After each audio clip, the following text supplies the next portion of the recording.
السلام علیکم ورحمۃ اللہ وبرکاتہ۔ ناظرین، میں آپ کا میزبان محمد سرور میر آپ سب کا آپ کے اپنے پروگرام خوف کیا سچ کیا جھوٹ میں خیر مقدم کرتا ہوں۔ ناظرین، پچھلے کئی ایپیسوڈز میں ہم نے خوف کے بارے میں باتیں کی، جن کیا ہیں، جنات کے بارے میں بات کی۔ ان میں زن و مرد رہتے ہیں، وہ کھاتے ہیں، وہ پیتے ہیں، لیکن ہمیں ان سے ڈرنے کی ضرورت نہیں ہے، کیونکہ ہم اشرف المخلوقات ہیں۔ خدا نے ہمیں ان سے زیادہ درجہ دیا ہے، ہمیں صرف اور صرف اس کی راہ پر چلنا ہے، انشاءاللہ ہمیں بہت فائدہ ہوگا۔ ناظرین، ہمارے ساتھ بنے ہوئے ہیں شیخ ارشد بشیر مدنی صاحب۔ السلام علیکم۔ وعلیکم السلام ورحمۃ اللہ۔ یہ تو تعارف کے محتاج نہیں ہے، پھر بھی ایک بریف انٹروڈکشن میں دینا چاہوں گا۔ انہوں نے مدینہ یونیورسٹی سے عالم و فاضل کی ڈگری حاصل کی ہے، انہوں نے MBA کیا ہوا ہے اور اس وقت PhD کر رہے ہیں سوئٹزرلینڈ یونیورسٹی سے، اور یہ فاؤنڈر اینڈ ڈائریکٹر ہیں آسک اسلام پیڈیا۔ تو شیخ صاحب، ہمارے کئی جو ناظرین ہیں انہوں نے سوالات بھیجے ہوئے ہیں، کیونکہ پچھلی بار ہم نے خوابوں کے بارے میں بات کی، وسوسوں کے بارے میں بات کی، جنات کے بارے میں بات کی، بھوت پریت کے بارے میں بات کی، تو کئی سوالات آ رہے ہیں۔ ہم کوشش کریں گے کہ اس شمارے میں وہ لائیں۔ اور کچھ لوگ ایسا کہتے ہیں کہ اگر کبھی خدا نخواستہ ان کے ساتھ غلط ہوتا ہے تو وہ کہتے ہیں کہ ہماری تقدیر خراب ہے، شاید اس وجہ سے ہوا۔ کیا یہ صحیح ہے؟ تقدیر کا کانسیپٹ آج کے ایپیسوڈ میں ہم سمجھنے کی کوشش کریں گے۔ کئی لوگ خوف میں مبتلا رہتے ہیں، کہتے ہیں اوپر والے نے میری تقدیر ہی غلط بنائی، تیری تقدیر ہی تو پھوٹی ہے، تو کیا تقدیر لے کر آئی ہے، جب سے تو آئی ہے ہمارا نقصان ہی نقصان ہوتا جا رہا ہے۔ کبھی یہ جملہ اپنی بیٹی کو بولتے ہوئے سنا جاتا ہے، کبھی یہ جملہ بہو کو بولتا ہے، کبھی جو ہے داماد کو، کبھی ساس کو۔ بہرحال تیرا قدم ہی جو ہے پھوٹا ہے، تیرے جنم پھوٹے ہیں، تیرا نصیب ہی جو ہے کالا ہے۔ تو بہرحال یہ سارے وہ الفاظ ہیں، لوگوں کو معلومات نہیں ہے، وہ سمجھتے ہیں کہ اللہ تعالیٰ ظالم ہے اور اللہ تعالیٰ نے کسی کو خوب چاہ لیا اور کسی کو خوب گرا دیا۔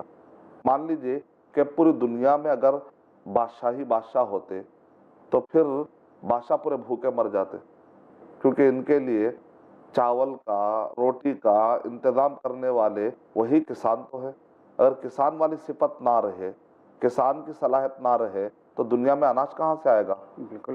تو ایک معنی میں ہم کسی کو اس کے پیسوں کی بنیاد پر عزت نہیں کرتے، اس کی صلاحیت کی بنیاد پر عزت کرتے ہیں۔ اگر ایک کسان ہے، وہ اپنا خون پسینہ کر کے ہمارے لیے اناج لا رہا ہے، تو ہم اس کی عزت کرنا چاہیے کہ وہ ذریعہ بنا ہے ہمارے دانے اور پانی کا۔ اگر پورے کسان ہو جاتے اور پورے ہی کام کرنے والے ورکر ہوتے، کوئی حاکم، بادشاہ یا ایک گورنر، ایک ڈائریکٹر، CEO، مینیجر نہ ہو، تو پھر ڈائریکشن کیسا دیا جائے گا؟ کیونکہ اللہ تعالیٰ نے کچھ کو برین دیا ہے، لیڈرشپ کوالٹی دی ہے بعض لوگوں کو اللہ تعالیٰ نے، وہ لوگ جمع کرتے ہیں، ایک طریقے سے لے کر چلتے ہیں، یہ ایک الگ صلاحیت ہے، اس کے اپنے الگ مسائل ہیں۔ تو بہرحال اللہ تعالیٰ نے کوئی بھی چیز، قرآن مجید میں اللہ تعالیٰ نے سورہ زخرف میں ارشاد فرمایا کہ ہم نے تم کو ایک دوسرے کے لیے سخریہ بنایا۔ سخریہ کا مطلب ہوتا ہے ہم نے تم کو ایک دوسرے کو استعمال کی صلاحیتیں دی ہیں۔ تم کسی اور کے لیے استعمال میں آتے ہو اور وہ تمہارے لیے کہیں استعمال میں آتا ہے، کوئی اور تمہارے لیے استعمال میں آتا ہے۔ Utilization of skills, talent, works, آدمی کے کیپیسٹیز، اس کا مال، اس کے صلاحیتیں، اس کا علم، کہیں نہ کہیں کسی کو کام آئے گا۔ جب ٹیم ورک ہوتا ہے تو اس کے فائدے ہوتے ہیں۔ ایک پھل آپ کھا سکتے ہیں، اگر 4-5 پھل مل جائے تو اس کو فروٹ سلاد کہتے ہیں، وہ اور بھی لذیذ ہو سکتا ہے آپ کے لیے۔ ایک خوشبو آپ سونگھ سکتے ہیں، کئی خوشبو ہو جاتے ہیں تو اس کو مشکل کہتے ہیں، مخلط کہتے ہیں، اس کی خوشبو اور دوبالا ہو جاتی ہے۔ ایک پھول ہو سکتا ہے، کئی پھول جمع ہو جاتے ہیں تو گلدستہ بن جاتا ہے۔ ایک ہی پھول اگر زیادہ ڈال دیتا آپ اس کو کھیت کہیں گے، لیکن مختلف پھول ہو تو اس کو گلستا کہتے ہیں۔ تو لوگ کھیت سے زیادہ گلستا کو پسند کرتے ہیں۔ تو اللہ تعالیٰ نے الگ الگ صلاحیتیں، پھل الگ ہے، ہر پھل کا ٹیسٹ اور اس کے فائدے الگ ہے، اسی طرح انسان بھی الگ الگ صلاحیتوں کے مالک ہے، ہر ایک کا ٹیسٹ اور اس کی صلاحیت بھی الگ الگ ہے۔ اگر ہم اس نظریے سے دیکھیں گے کہ مجھے کیا ملا، اس کو زیادہ ملا، مجھے کم ملا، نیگیٹیوٹی سے اگر دیکھیں گے تو پھر حسن ظن کا حق ادا نہیں ہوا۔ تو پہلی تو بات یہ ہے کہ لوگ خوف سے نکلنا، باہر سیکھنا۔ تو پہلے بیسک فنڈا میں نے بتا دیا کہ اوپر والا ظالم نہیں ہے، وَأَنَّ اللَّهَ لَيْسَ بِظَلَّامٍ لِلْعَبِيدِ، اللہ تعالیٰ ذرہ برابر بھی، رتی برابر بھی لیس انجسٹ، یعنی کہ اللہ سبحانہ و تعالیٰ کسی کے ساتھ جسٹس نہ ہو، ایسا ہو ہی نہیں سکتا. یہ ہمارا عقیدہ ہونا چاہیے. اور اللہ نے جس کو بھی جو مقام دے رکھا ہے وہ عدل و انصاف کا تقاضا ہے، وہ کائنات چلا اس کی حکمت کے مطابق ہے. وہ ہم کو آج سمجھ میں ہو سکتا نہ آئے، تو اس کا مطلب یہ نہیں ہے کہ ہم اس کے بارے میں غلط سوچیں. کہیں نہ کہیں ہمارے اعمال کیا سبب بن سکتے ہیں ان چیزوں کے؟ ہاں، یہ پوائنٹ بڑا اچھا آپ نے کہا. تو اس سے پہلے ایک پوائنٹ اگر ہم سمجھ جائیں گے کہ اللہ تعالیٰ نے انسان کو عمل کے میدان میں مجبور نہیں کیا ہے، آزمائشوں کے میدان میں تھوڑا سا مجبور کیا. حضرت علی رضی اللہ تعالیٰ عنہ نے آسان انداز میں سمجھایا، کہا کہ دیکھو میرے دو پیر ہیں، دو پیر پر ٹھہرا ہوا ہو. اب اگر تم مجھ سے کہو گے کہ ایک پیر اٹھا لوں تو میں آسانی سے اٹھا سکتا ہوں، ایک پیر پہ میں اپنا وزن سنبھال کے دوسرا پیر اٹھا سکتا ہوں. لیکن اگر مجھ سے یہ کہا جائے کہ میں دونوں پیر بھی اب ہوا میں اٹھا لوں بغیر کسی سہارے کے اور اسی طرح ہوا میں رہوں، تو یہ میرے لیے پاسبل نہیں ہے. اس کا مطلب ہے اگلا کچھ چیزیں ہمارے اختیار میں، کچھ چیزیں ہمارے اختیار میں نہیں ہے. تو تقدیر کا معاملہ بھی ایسے ہی ہے، کچھ چیزیں ہمارے اختیار میں ہیں، کچھ چیزیں ہمارے اختیار میں نہیں. عمل ہمارے اختیار میں، اس میں اللہ نے آزادی دی ہے. سورہ دہر سورہ نمبر 76 کی آیت نمبر 1 2 3 میں اللہ تعالیٰ ارشاد فرما رہے ہیں، نبتلیہ فجعلناہ سمیعا بصیرا. ہم اس کو آزماتے ہیں. کیسا آزماتے ہیں؟ اس کو ہم نے کان دیے ہیں، اس کو ہم نے آنکھ دیے ہیں. تب کیوں دیے ہیں ساری چیزیں؟ فجعلناہ سمیعا بصیرا انا ہدیناہ السبیل اما شاکرا و اما کفورا. اور ہم نے اس کے سامنے راستہ کھلا رکھ دیا ہے، چاہے وہ اچھا راستہ اختیار کرے چاہے برا راستہ اختیار کرے. اس آیت سے پتہ چل رہا ہے کہ اللہ نے آزادی دی ہے اچھا راستہ اور برے راستے پر چلنے کی. کائنات میں اللہ نے کسی کو آزادی نہیں دی. فرشتوں کو آزادی، فرشتے تو ہے ہی نیک کام کرتے چلے جاتے ہیں. یہ جن اور شیطانوں کو ہی اللہ تعالیٰ نے، خاص طور سے اس میں انسان کا ذکر ہو رہا ہے، جن اور شیطانوں کو اللہ نے آزادی دی ہے، تو یہ انسان جو ہے اس کا مس یوز کرتے ہیں، جن اس کا مس یوز کرتے ہیں. باقی کی پوری جو کائنات ہے یسبح لہ ما فی السماوات و ما فی الارض، آسمان و زمین میں جو کچھ بھی ہے سب اللہ کی تسبیح میں لگے ہیں. تو سورہ فصلت میں بتایا گیا کہ طوعاً اور کرہن لگے ہوئے. لیکن انسان کو عمل میں اللہ نے اچھے اور برے کرنے کی آزادی دی ہے. اب یہ آزادی کا غلط استعمال کرتا ہے تو اس کے بدلے میں یا تو دنیا میں عذاب ملے گا یا تو آخرت میں عذاب ملے گا. لیکن باپ کا بیٹے کو نہیں ملے گا. وَلَا تَزِرُ وَازِرَةٌ وِزْرَ أُخْرَىٰ، بیٹے کا باپ کو، بھائی کا بھائی کو نہیں ملے گا. جو کرے گا اسی کو ملے گا. یہ بھی ایک قانون ہے، یہ بھی ایک عدل اور انصاف کی بات ہے. اور اللہ تعالیٰ دنیا میں ہر چیز کا بدلہ بھی نہیں لیتے. وَيَعْفُو عَنْ كَثِيرٍ، کئی چیزوں کو تو اللہ تعالیٰ معاف کرتے رہتے ہیں. یہ کلیئر ہوئے کانسیپٹ. دوسری چیز ہے، کچھ چیزیں جو ہمارے بس میں نہیں ہیں. بس میں کیا ہے؟ عمل ہے، اچھا کرو یا برا کرو، اختیار ہے. لیکن کچھ چیزوں میں اللہ نے اختیار دیا ہی نہیں. جیسے مصیبتیں، ہم پر جو مصیبتیں آتی ہیں یا کچھ نعمتیں ایسی ملتی ہیں، تو مان لیجئے کہ ایک آدمی نہ چاہتے ہوئے بھی بخار آ گیا، نہ چاہتے ہوئے بھی بوڑھا ہو رہا ہے، نہ چاہتے ہوئے بھی نہیں میں 20ویں صدی میں پیدا نہیں ہونا تھا، میں 19ویں صدی میں پیدا ہونا تھا، یہ آپ کے اختیار میں نہیں. میں اگلے سال ہی مروں گا، یہ آپ کے اختیار میں نہیں. تو اللہ نے طے کر دیا ہے کہ موت کب آئے گی. یہ الگ بات ہے کہ اگر کوئی اس سے پہلے کرنے کی کوشش کرتا ہے تو وہ عمل ہے، خودکشی ہے. پھر عمل غلط ہو جائے گا تو غلط عمل کے حساب سے آئے گا. تو مصیبتوں کا جو باب ہے، وہ جو بخار آنا ہے، یہ سب چیزیں اللہ کی طرف سے طے ہے. اب مصیبت نہ چاہتے ہوئے بھی آ گئی تو کیا اللہ تعالیٰ قیامت میں اس کو پوچھیں گے بتا تیرے جسم پر مصیبت کیوں آئی؟ نہیں پوچھیں گے، کیونکہ یہ مصیبت کس کی طرف سے آئی؟ اللہ کی طرف سے آئی ہے. تو یہاں پر یہ سوال نہیں ہوگا کہ بتا تیرے پر مصیبت کیوں آئی، کیونکہ اس میں بندہ کیا مجبور ہے، یہاں بندے کا اختیار نہیں. جہاں بندے کا اختیار نہیں ہے، کیا اس پر اللہ تعالیٰ گناہ دیں گے؟ نہیں دیں گے. لیکن بخار آنے کے بعد اگر وہ بخار دور کرنے کے لیے شرک کا راستہ اختیار کر رہا ہے، سمجھیے آپ برابر پوچھیں، کیونکہ اب یہاں پر عمل آ گیا. مثال کے طور پہ میں گھر کے باہر نکلتا ہوں، اچانک میرے سر پر پتھر آ کر گرتا ہے، تو قیامت میں اللہ یہ نہیں پوچھیں گے بتا تیرے سر پر پتھر کیوں گرا؟ میں نے تیرے جسم کو امانت کے طور پہ دیا تھا. للہ ما فی السماوات و ما فی الارض، آسمان و زمین میں جو کچھ بھی ہے میرا ہے. یہ جسم بھی امانت کے طور پہ تجھے دیا تھا، بتا تیرے جسم پر پتھر کیوں گرا؟ یہ سوال نہیں ہوگا، کیونکہ بندے کے اختیار میں نہیں ہے. بیچارہ باہر نکلا تھا، پتھر اچانک اس کے اوپر گرا، حادثہ ہے. لیکن ایک بندہ گھر کے باہر نکلا اور ہاتھ سے پتھر اٹھا کے سر پہ مار لیا، اب اللہ پوچھے گا. کیوں؟ اس لیے کہ یہاں پر اس کا اختیار آ گیا. جی یہ فرق ہے عمل اور مصیبتوں میں. اس لیے کہتے ہیں ابن تیمیہ رحمۃ اللہ علیہ، کچھ لوگ کہتے ہیں کہ بندہ مجبور ہی مجبور ہے، ظلم کر دیا اوپر والا. کچھ لوگ کہتے ہیں نہیں نہیں نہیں، سب چیزیں ہمارے اختیار میں ہیں، اوپر والے کا کوئی تعلق ہی نہیں ہے. ہم کہیں گے نہیں نہیں نہیں، غلط. کچھ چیزوں میں مجبور ہے، کچھ چیزوں میں سے اختیار ہے.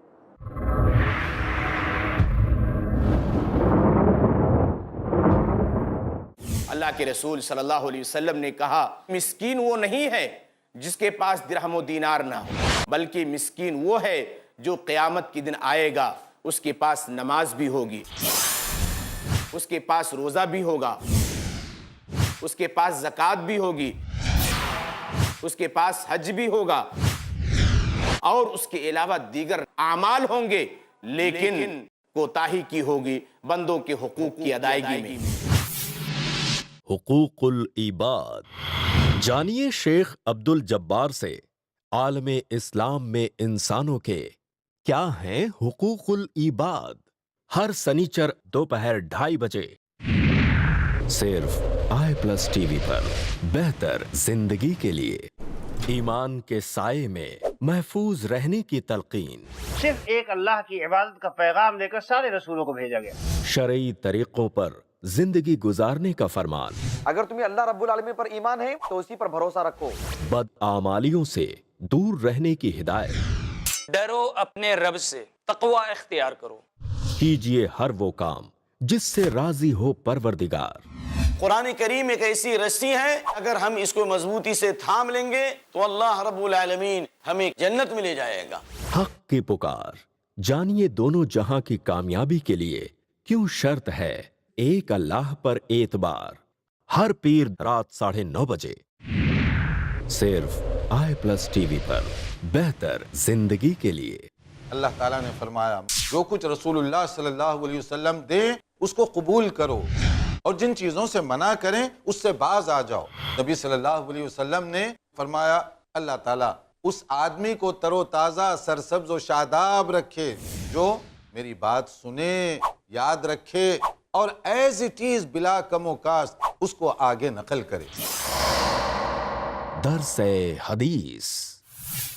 جانیے شیخ عبد الہادی عمری سے احادیث کی وہ تعلیمات جو کر دے آسان آپ کی زندگی اور سنوار دے آپ کی دنیا و آخرت. ہر سنیچر دوپہر 3 بجے صرف i+TV پر. بہتر زندگی کے لیے.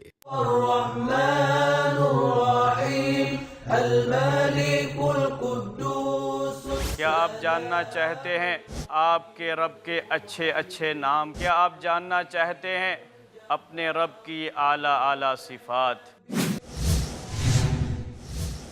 اللہ سبحانہ و تعالی کے اسماء حسنی. جانیے شیخ نور الحسن مدنی کے ساتھ اللہ تعالی کے مبارک و پاک ناموں اور صفات کی خصوصیات. ہر جمعہ رات 9 بجے صرف i+TV پر. بہتر زندگی کے لیے. اپنے DTH اور کیبل آپریٹر سے آج ہی سمپرک کریں. Free to year.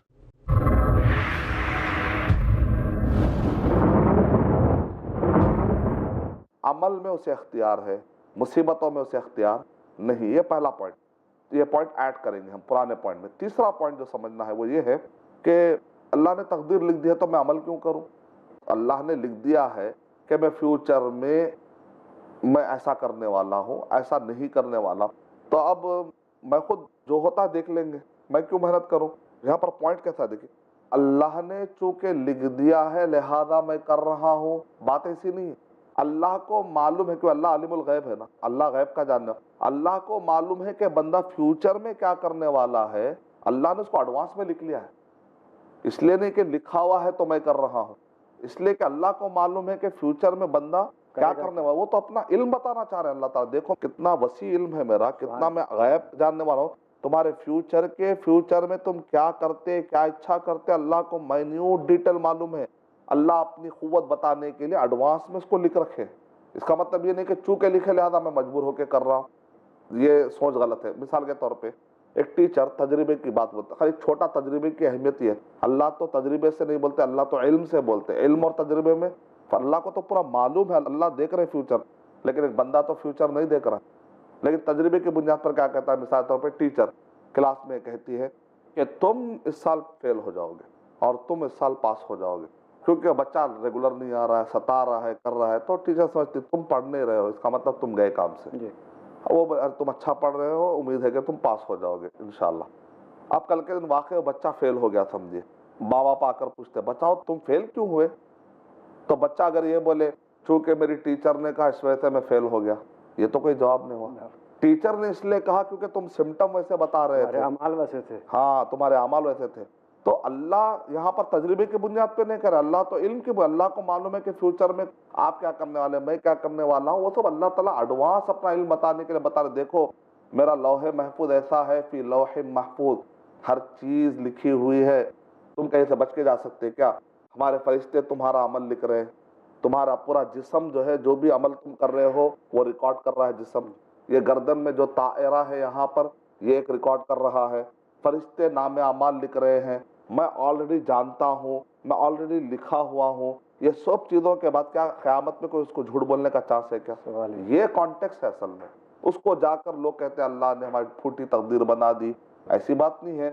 اگر مان بھی لیجئے کہ آپ کے لائف میں بہت سارے پرابلم آ رہے ہیں، دعا تقدیر کو پلٹ سکتے ہیں. اب لکھ دیا ایسی بات نہیں. اور سب سے اچھی دعا تقدیر کو پلٹنے والی کئی دعائیں ہیں، اس میں سے لا حول ولا قوت الا، حولا مانے پلٹ دینا، حالات پلٹ کے آپ کے فیور میں آ جائیں گے انشاءاللہ. اور اللہ تعالیٰ کہہ رہے ہیں ان اللہ لا یغیر ما بقوم حتی یغیروا ما بانفسہم، اللہ کسی قوم کے حالات کو نہیں پلٹتے جب تک کہ وہ خود حالات کو بدلنے کے لیے تیار نہ ہو جائے. مثال کے طور پہ وہ نافرمانیوں میں ہے، وہ اللہ تعالیٰ کے بتائے طریقے کے مطابق چل نہیں رہا، اس سے بھائی تم اپنے حالات بدلو، نماز پڑھو، روزہ رکھو، زکوٰۃ دو، توحید پر رہو، عقیدہ اچھا کرو، عمل اچھا کرو، تمہارے اندر جو ہے نا اسلام کی چیزوں سے تم دور ہو رہے ہو، ذرا اس کو تم بدل لو، تمہارے اللہ حالات بدل دے گا. بندہ کہے گا میرا بدلنا ذرا مشکل ہے، اب اللہ ہی اپنی سنت چھوڑ کر مجھے دے دے، تو اللہ کی سنت بدلتی نہیں ہے. اللہ تعالیٰ جو آدمی ظالم ہے، جو آدمی برابر عمل نہیں کیا، ایک آدمی اچھا عمل کیا، کہ اللہ دونوں کو برابر کر دیتے ہیں کیا؟ نہیں کرتے. اللہ کی ایک سنت ہے، وہ سنت پوری کب ہوں گی؟ جبکہ تم اس سنت کے مطابق عمل کرنا شروع کرو. تو تم چاہ رہے میں تو نہیں بدلوں گا، میں تو نمازی نہیں بنوں گا، میں تو عقیدہ اچھا نہیں کروں گا، میں تو عمل نہیں کروں گا، لیکن میں ایکسپیکٹ کر رہا ہوں کہ مجھے اللہ کی مدد ہے. ہم بولتے ہیں اللہ تو میرے حالات کب بدلتا؟ قرآن کہتا ہے بندے تو اپنے حالات کب بدلتا؟ تم بدل دو، کائنات پوری تمہارے قبضے میں. کہ محمد سے وفا تو نے تو ہم تیرے ہیں، یہ جہاں چیز ہے کہ لوح و قلم تیرے. شیخ صاحب ہم اپنے پروگرام کے اگلے مرحلے پر پہنچتے ہیں. کچھ سوالات ہمارے پاس آئے ہیں پچھلے ایپیسوڈ سے ریلیٹڈ ہیں، تو میں کچھ سامنے رکھنا چاہوں گا آپ کی اجازت سے. ہلو السلام علیکم، میرا نام عافیق ہے، میں اللہ سے بول رہا ہوں. میرا سوال یہ ہے کہ یہ بات کیسے معلوم کی جا سکتی ہے کہ کون سا خواب اللہ کی طرف سے اور کون سا خواب شیطان کی طرف سے آتا ہے؟ خواب جی، تو کون سا خواب اللہ کی طرف سے ہے، کون سا خواب شیطان کی طرف سے ہے، قرآن میں خود ڈیفینیشن دے دیا گیا ہے. سورہ مجادلہ سورہ نمبر 58 کے آیت نمبر 10 میں اللہ تعالیٰ ارشاد فرما رہے انما النجوى من الشیطان لیحزن الذین آمنوا. وہ خواب، وہ نجوا، وہ جو وسپرنگ جو شیطان کی طرف سے ہوتی ہے، اس کے پیچھے کیا مقصد ہوتا ہے؟ بندے کو غم میں ڈال دینا. تو جو خواب دیکھنے کا تو آپ غم میں مبتلا ہو جاتے ہیں تو سمجھ جائیے کہ شیطانی طرف سے.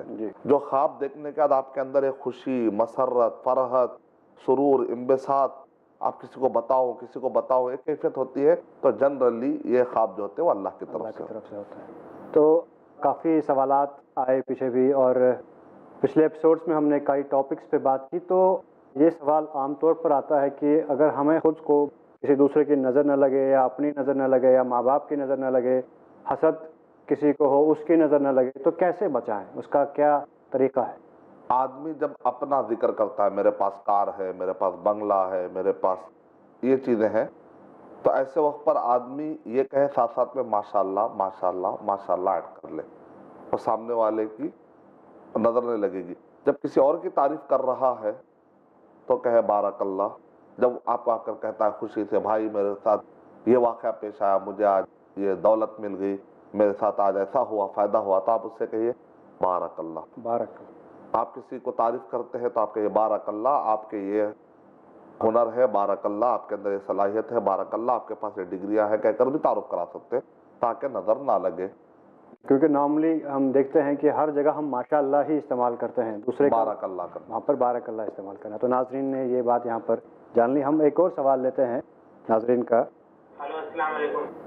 میرا سوال یہ ہے کہ کسی کے اوپر سحر کا اثر ہے یا جنات کا اثر ہے تو اس کے بنیادی علامات کیا ہوتی ہیں؟ مرضی کیفیت ہے یا جادوئی کیفیت ہے, اس میں تفریق کیسے کریں, اور ایک عام مسلمان کو اس کے لیے کیا کرنا چاہیے اس کو دور کرنے کے لیے یا تفریح کے طور پر؟ جی, جادو ہے, جن ہے, نظر بد ہے, اس کو پہچاننے کے طریقے یہ ہے کہ آدمی اپنے خوابوں پہ غور کرے, کس قسم کے وہ خواب دیکھ رہا ہے. ڈرونے خواب چل رہا ہے, سلسلہ چل رہا ہے, غلادت ہی غلادت, گندے خواب ہی گندے خواب, ڈرونے خواب.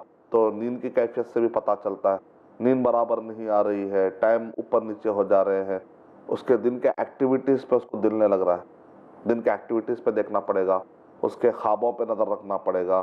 اور اسی طرح سے اس کا کاروبار, پڑھائی میں جو رزلٹ پہلے آ رہا تھا اچانک رزلٹ نہیں آ رہا ہے, یا وہ سستی کا شکار ہو چکا ہے, ڈراؤزی ہو چکا ہے, ہمیشہ غم میں رہ رہا ہے, ہمیشہ کسی کے عشق میں پڑا ہوا ہے, یا کسی کے نفرت میں خوب پڑا ہوا ہے, خوب یعنی ہر چیز جو اب نارمل ہے, غصے کی کیفیت اب نارمل ہے, اس کے سوچنے میں ہمیشہ غصے میں ہے, ہنسنے کی کیفیت اب نارمل ہے, خوب ایسی حوادث ہنس رہا ہے کہ لوگ پریشان ہو جا رہے ہیں, نیند میں چل رہا ہے, اوڑھ کر سو جا رہا ہے, سستی کا مزہ, عورتوں کو پیریڈ خوب آ جا رہے ہیں, جو راستے میں جا رہا ہے تو بار بار گر جا رہا ہے, کوئی ڈھکل دے رہا ہے اس کو, ایکسیڈنٹ بار بار ہو جا رہے ہیں, مصیبتیں, بیماریاں, یعنی آؤٹ آف کنٹرول, اب نارمل کنڈیشن جو نظر آ رہے ہیں, رپورٹس دیکھے تو نارمل آ رہے ہیں. جب ایسے چیزیں زیادہ ہونے لگتی ہے تو یہ کیفیتیں اس کو سمجھ میں آتی ہے. نظر بد میں آدمی ڈراؤزی ہونا شروع ہوتا ہے, نظر بد کے اندر آدمی کے خواب بھی پرابلم میں آ جاتے ہیں, نظر بد کی وجہ سے اس کے کام جو ہوتے ہیں رکاوٹیں پڑ جاتی ہیں, کاموں میں رکاوٹ. یہ سب طریقے ہوتے ہیں پہچاننے کے, جن جادو وغیرہ کے. بھول کی کیفیت پیدا ہوتی ہے, ذہول کی کیفیت ہے, کوئی سی دنیا میں ہے, جیسے کہتے ہیں دنیا سے دور, مین اسٹریم سے دور, لوگوں سے دور, دل نہیں لگتا, تفرقہ, اس سے نفرت, اس سے نفرت, یا خوب کسی کے پیچھے عشق میں, یہ سب سمٹم ہے. اس کے علاج کے تو میں نے آپ کو رقیہ شرعیہ جو آیتیں قرآن مجید میں ہیں, جنوں سے دفاع کے لیے سورہ صافات پڑھتے ہیں, سورہ یاسین پڑھتے ہیں, اور قل کے سورے پڑھتے ہیں, سورہ بقرہ پڑھتے ہیں, سورہ آل عمران کی آیتیں پڑھتے ہیں, آیت الکرسی پڑھتے ہیں, سورہ بقرہ کی آخری 2 آیتیں پڑھتے ہیں, موسیٰ علیہ السلام کا جہاں جہاں پر بھی جادو کا ذکر آ رہا ہے وہ آیتیں پڑھتے ہیں. گزشتہ ایپیسوڈ میں تو میں نے بتایا, آپ کے ایپیسوڈ میں بتانا چاہوں گا کہ جادو کو اور نظر بد کو دور کرنے کا ایک حصی طریقہ بھی, ایک تو روحانی رقیہ طریقہ, دوسرا حصی طریقہ ہے کہ بیر کے 7 پتے لے لے. نبی صلی اللہ علیہ وسلم نے نظر کو ختم کرنے کے جو راستے بتائے, ایک تو راستہ یہ ہے کہ اگر پتہ چل جائے کہ فلاں نے نظر لگائی ہے تو اس آدمی سے کہے کہ بھئی آپ نے اس کی تعریف کی, دیکھو آج کیسے حالت میں ہو گیا, پریشان ہے, تو اس سے کہے کہ تم اپنے جسم کے اندر کچھ پانی ڈالو, وہ پانی جو نیچے گرے گا ٹب میں نا, وہ پانی سے اس کو نہلا دو. تو ایک طریقہ یہ ہے. نبی اکرم صلی اللہ علیہ وسلم نے ارشاد فرمایا اذا استغسلتم فاغسلوا, جب تم سے کوئی کہے کہ آ کر غسل دے دو تمہارا پانی, تو چھرماؤ مت, دے دو, کسی کے بھائی کا فائدہ ہو جائے گا. اس طریقے سے نظر بچ جائے گی.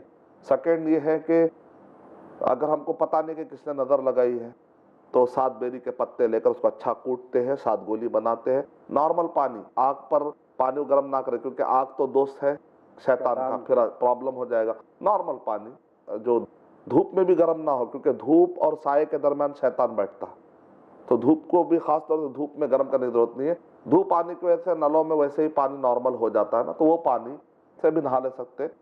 اس کا طریقہ یہ ہے کہ ٹب میں ٹھہرا دیں گے مریض کو, اور یہ دعاؤں کا پانی اور یہ بیری پتے جو اس کے اندر ملا دیتے ہیں, جو بھی آپ دعائیں پڑھتے ہیں, آیت الکرسی وغیرہ وہ آیتیں, اس کو پیچھے سر پہ سے ڈالتے ہیں, گدی سے ڈالتے ہیں, پھر ٹب میں سے پانی جو جمع ہو جاتا ہے نیچے گرنے کا, پھر اس کو 3 مرتبہ اسی طریقے سے نہلائیں گے, افیکٹو وے میں سارے مسائل حل ہو جائیں گے انشاءاللہ. پھر وہ انشاءاللہ جو ہے چاقو چوبند ہو جائے گا. تیسرا طریقہ یہ ہے کہ اگر یہ سب کرنے ٹائم نہیں ہے یا بار بار ایسا اٹیک ہو رہا, وہ کہے گا کتنے مرتبہ نہاؤں میں بار بار ہو رہا, تو نظر بد کی دعا اعوذکما بکلمات اللہ التامات من شر کل شیطان وہامۃ ومن کل عین لامہ, اور ایک دعا اللہم اذہب حرہا ومرضہا وبردہا اعوذھا بکلمات اللہ التامات من شر کل شیطان وہامۃ ومن کل عین لامہ. یہ پڑھ لے بس. سبحان اللہ. شیخ صاحب ابھی ہمارا یہ سوال کا سلسلہ جاری رہے گا, آپ بھی انشاءاللہ ان پر اور روشنی ڈالیں گے, ہمارے ناظرین اور فائدہ اٹھا سکتے ہیں, لیکن اس وقت کی تنگی کی وجہ سے ہمیں یہیں پر رکنا پڑ رہا ہے. ناظرین, آپ لوگوں کے ٹی وی اسکرین پر جو نمبر آ رہا ہے اس پر آپ اپنے میسیجز بھیجیں, WhatsApp messages, voice messages, اور جو ای میل آئی ڈی آ رہا ہے اس پر آپ میل کریں, اپنے سوالات بھیجیں. ہم اگلے شماروں میں, اگلے ایپیسوڈز میں انہیں شامل کرنے کی پوری کوشش کریں گے. تب تک کے لیے شیخ صاحب اور مجھے اجازت دیجیے. السلام علیکم. السلام علیکم ورحمۃ اللہ وبرکاتہ.